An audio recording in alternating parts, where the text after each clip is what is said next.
Синтол деген нерсе бар, баягы өзүчө укол саят. Бардыгыбыз. Бул эмне? Мушташпы?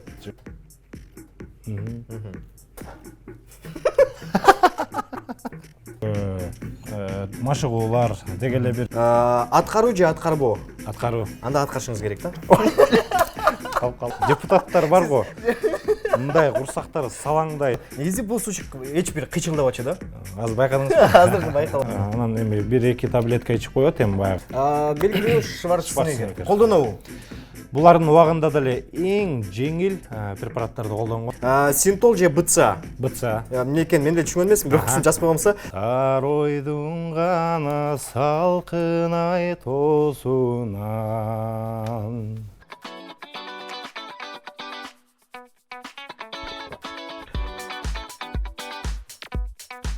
Позитив жетишпей жатабы? Сонун жаңылык бар. Let's go! Билектерди таратат. Өзүңдүн билегиңди капкактын алдынан таап ал. Сени 500 велосипед, 1000 скейт жана 2000 шлем күтөт. 5000 топ. Акциянын толук шарты Let's go Check It KG сайтында. Жакшы жаңылыктарыбыз көп. Бүгүнкү 1 сааттык программабызга келген өзгөчө мейманыбыз бар. Мен оюмча барыңыздар кызык болуп болуш керек. Андыктан түз эфирге сыналга жакын келип отуруңуздар. WhatsApp номерин териңиздер, байланышка чыгыңыздар, барыңыздар күтөбүз. Бизге түз эфирге келген мейманыбыз бар. Бул өзгөчө мейман, достор. 2015-жылдын спорттун бодибилдинг боюнча чемпиону. 2018-жылдын таяк тартыш боюнча көчмөндөр оюнунун чемпиону. Азиянын таяк тартыш боюнча чемпиону. Ким деп ойлойсуздар? Бул Келдибек Атайбеков. Козголуңуздар. Келдибек мырза келе жатат. Анда эмесе түз эфирде ТВ шоу программасына Келдибек Атайбеков. Ассаламу алейкум. Алса мынт көрбөйлү. Кимдики чоңураак болот экен? ТВ шоуда Арсендики эле чоңда. Мыкты. Ассаламу алейкум. Ассаламу алейкум. Кош келдиңиз. Жақсы. Батпайбыз го бул. Негизи бул сулчуккечи көбүнчө ырчылар, жылдыздар келет да. Анан кийин алардын салмактары билесиз эми. 70ден ашпайт. Сиздин салмагыңыз канча? Азыр биз 107 салмактабыз. 107 килограмм салмакта. Келдик мырза. Эми менде алгач эле биринчи суроо пайда болот да. Биз эми базарга барганда, мисалы, мен кийимди оңой эле тандайм да. Бирок кээде мага кыйын болуп калат, анткени мага размер жок да. Сизге кантип размер табылат? Негизи көп учурда маселе жаратат. Маселе жаратат. Албетте. Анткени биздин баягы эң чоң размер деп 2XL бериши мүмкүн. Бирок 2XL бергенде деле бир баягы адамдар эми кандай десем, далысы чоң эмес, тоголук адамдар болуп калышы мүмкүн кээ бир учурда. Ошого ыңгайлаштырып тигилет, баягы түз эле болгончу. Бирок эми бизге ылайыктуураак болуп, кичине белди ишкертип, буну өзүбүз тигип, дополнительно өзүбүз баягы кайрылып дегендейчи. Ошондой кылып максат менен кыла алабыз, а так дайыма эле бир размер чыга бербейт бизге. Мисалы, тойго барганда костюм кийип барасыз, туурабы? Костюм кийгенде кантип бийлейсиз анан? Чындыгында мен көп мындай классикалык эмелер кие албайм. Чындыгында бизге өтө ыңгайсыз жаратат. Ошондуктан баягы жеңилирээк кылып, өзүбүзгө ыңгайлуу кылып, эми тойдун шартына туура келе тургандай кылып, өзүбүз баягы кийимдерди кийгенге туура келет. Канчалык деңгээлде менин колуман чоң экенин? Сиз тырышып ошондо? Жок, жөн эле турабыз. Бош эле? Жөлөнүп турабыз. Мен тырышып алдым. Мынакей урматтуу телекөрүүчүлөр. Бул канча жылдык? Бул Кудай буйруса мына быйылкы жыл 6 жылдын жүзү болуп турат. 6 жылдын аракети менен ушундай чоң ийгиликтерге жетишип атабыз. Көп кыйынчылыктардан өттүк. Күнүмдүк машыгуулар, деги эле бир түгөнгүс кыйынчылыктар бар десек болот. Чоң спортто көп аракет кылбасаң, көп убакыт бөлбөсөң, бул спортто абдан өзүң майни берип карабасаң дагы сага көп кыйынчылыктар жаратат. Биз азыр сыналгыга белгилүү бир бодибилдерлерди же интернеттен алган бир сөздөр чыгарып беребиз. Кычык мырзаларды мына.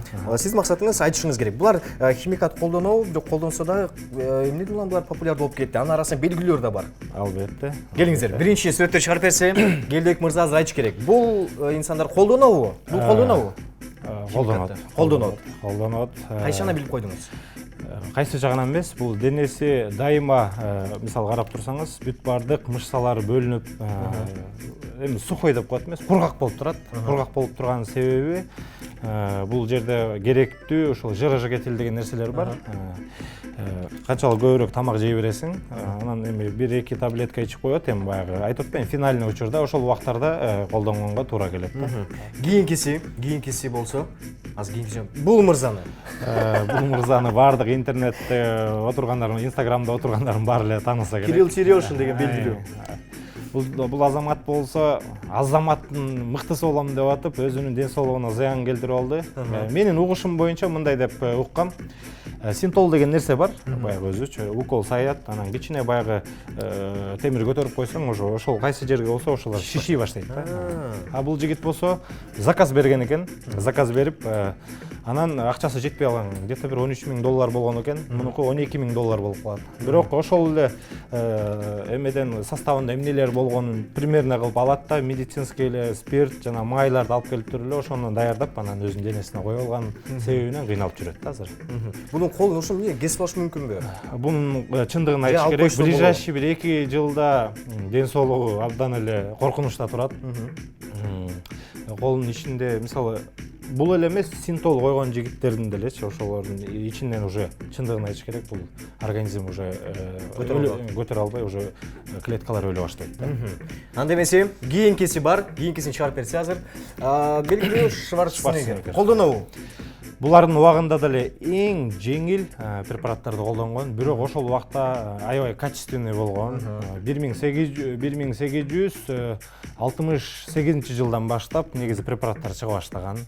Бардык эле атлеттер колдонот. Ошону Шварценеггер да колдонот. Колдонгон. Бирок баягы таланты менен ушул спортту, ушул чөйрөдө өзүнүн активдүүлүгүн көргөзүп, дүйнөгө тарап, дүйнө ушул спорттун атасы экенин тааныйт. Анда кийинкиси мырза колдонобу? Бул мырза колдонобу? Бул мырза могу фотосунда именно эч качан эч кандай нерсе колдонгон эмес. Бул Келдебек мырза өзү. Бул жерде эч кандай болгон эмес. Билгенде учурда колдонгон эмессиз. Бул учурда мен ал жөнүндө азыр мындай кылалы. Келдебек мырза, бул камераны карап туруңуз. Азыр бул канчанчы жылы болгон сүрөт? Бул 2016-жылдын май айында болгон. Азыр мынтип койсоңуз, мындай өзгөрүү болдубу ошодон кийин? Өзгөрүү чоң болгон экен. Бул жакта мышцалары чоңоюп, бул препарат колдонгонду баштагандан кийин, Эми препарат десек деле анчалык деле мен мисалы өзүм ойлойм, анчалык бир коркунучтуу нерсе деп адамдарга түшүндүрүү бербейм. Себеп дегенде спорт тамактарын жейбиз. Мисалы бир күндө 5-6 түрлүү тамакты жейбиз. Анын жардамы менен дополнительный спорт питаниялар, спорт тамактары, жанагындай айтып өткөн эле протеин жана башкаларды жейбиз. Ошонун жардамы менен баягы салмакты кошууга, ошо мышцаларды чыгарууга көп жардам берет да.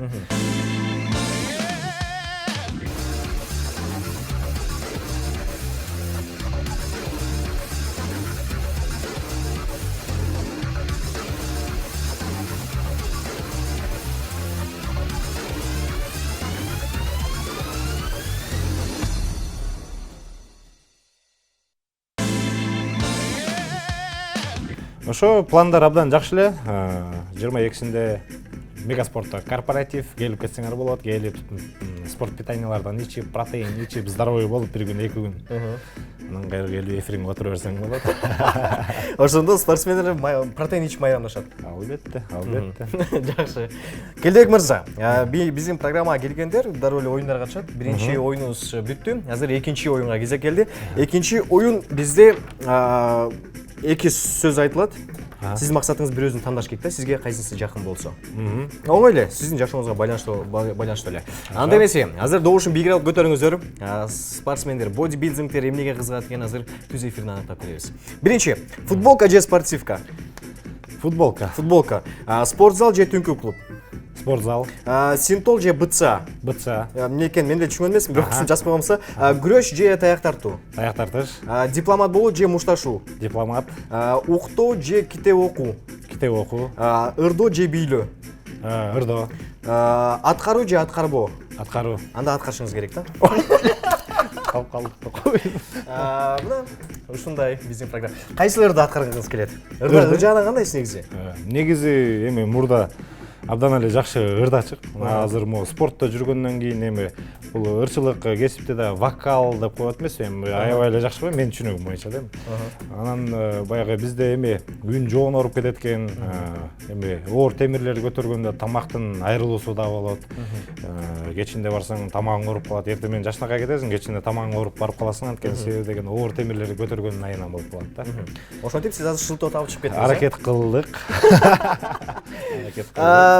Ырдайбызбы же бийлейбизби?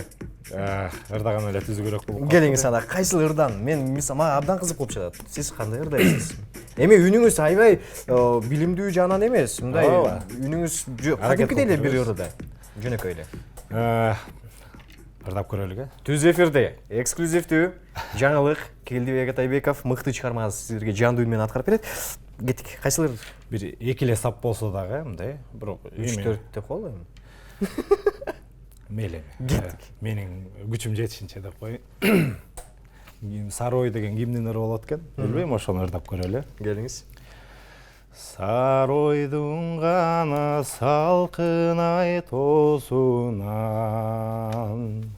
сагызган ганаң уча тез оосунан санага ганаң алыбай издесем кантейин саналаш болдум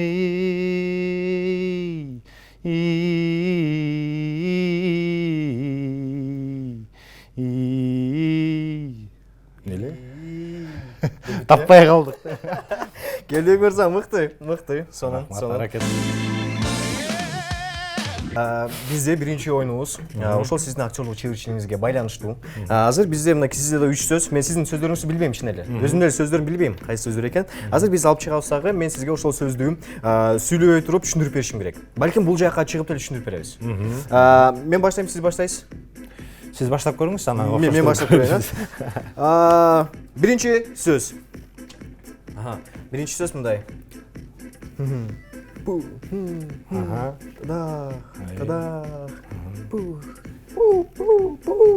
Так. Эми шампан болушу мүмкүн, или жаңы 10 секунда бар, 10 секунда дабы жол мынакей карап туруңуз.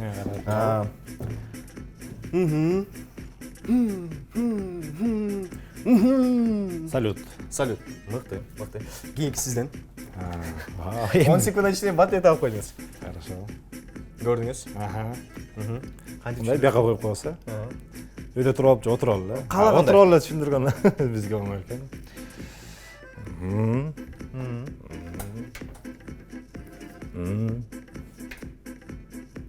Келдик. Жок. Спортсмен. Жок. Кандай дабы жол көрсөтүңүз. Дабы жол карап Дабы коебуз. жолуңуз. Мындай. Качок. Качок. Качок эмес мындай. Мындай да карасаңыз. Мындай да качок барбы? Мм. Качок отурду. 10 секунд өтүп кетти, мен тапкан жокмун. Бул депутат экен. Депутаттар бар го. Мындай курсактары салаңдайт. Отурат креслодо эле жөн гана. Анан жөн гана сүйлөйт, монтип коюпчу. Сиз башкача түшүндүрүшүңүз керек болчу экен. Бизде 10 секундадан ар бир эмегечи. Кийинки сөз. Мен туруп түшүндүрүшүм керек экен буну. Бул мен оюмча сизге кыйынчылык тудурбасы керек. Мындай. Бул эмне? Эскалатор. Жок.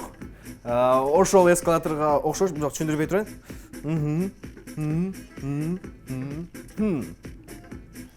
Так. Не болуп кетти? 8 секунда калды. Эскалатор иштей алганда эмне болуп калат ал? Лифт. Ой, жок. Лестница. Тепкич болчу. Тепкич, э? Мыкты. Сизден. Так, о.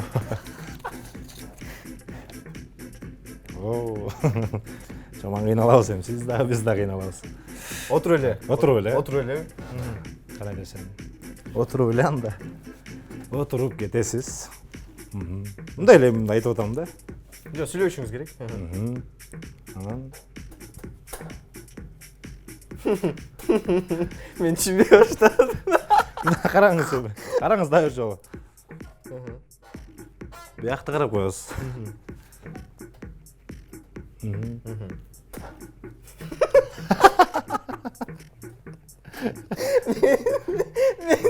Мен билбейм. Сиз эмне таппай 10 жатасыз? секунда Өтүп кетти. Троллейбус. өттү. Отурасыз. Кармагычы бар. Кээ бирде турасыз. Анан троллейбустар монтет Калчылдайт. Макул. Макул. Бишкектин жолдорунан. Кийинкиси сизге экен. Жанагы эле салютка байланыштуу.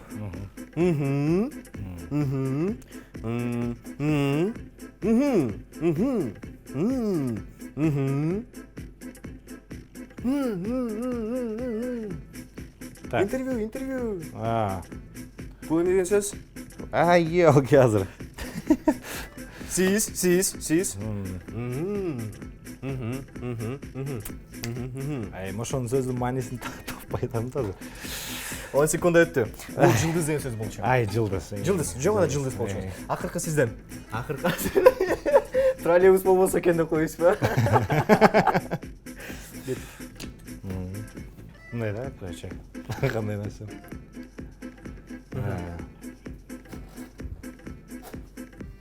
Бардыгыбыз.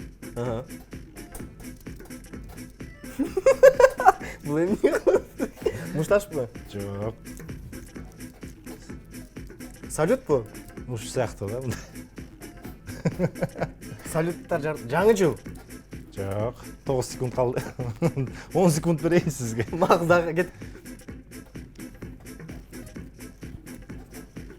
Сен. Менчиме дискотекабы? Түнкү клуб. Түнкү клуб. Мыкты. Жок, сиздин бийлегендериңиз. Ошо да, көргөзүп атам да, тигил, бул жарык, тигил жарык. Мыкты.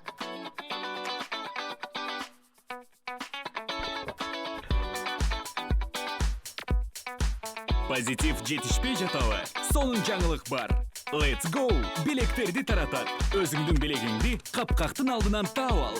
Сени 500 велосипед, 1000 скейт жана 2000 шлем күтөт. 5000 топ. Акциянын толук шарты Let's Go Check It KG сайтында.